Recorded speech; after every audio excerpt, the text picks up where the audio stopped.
যে গ্রামে এই ঘটনাটা ঘটেছে সেই গ্রামের কোনো একটা নিরীহ লোককে অ্যারেস্ট করো, তারপর একটা জবানবন্দি নাও যে বিরোধী দলই ওকে দিয়ে ঘটনাটা ঘটিয়েছে। আচ্ছা ওয়ালাইকুম আসসালাম। আব্বা এসব কি কি মা? কি বুঝতে পারছো না? আমি তো তোমাকে কতবার বলেছি আমি বিয়ে করব না। আরে বাপ হিসেবে তোরে বিয়ে দেওয়া তো আমার দায়িত্ব। আর কত দায়িত্ব তুমি পালন করবে আব্বা? ছোটবেলায় যখন মা আমাদের ছেড়ে চলে গেল তখন থেকে আমাকে নিতুকে বুকে আগলে অনেক যত্ন করে বড় করেছো। কোনো স্বাদ তুমি অপূর্ণ রাখোনি। 2 দিন পর নিতুর পরীক্ষা শেষ হয়ে গেলে ও ঢাকায় চলে যাবে চাচার কাছে কলেজে পড়াশোনা করার জন্য। আমি যদি না থাকি আব্বা তোমাকে কে দেখবে বলো?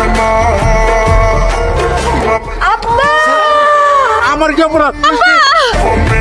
চাচা আমার আব্বা কিছু করে নাই চাচা।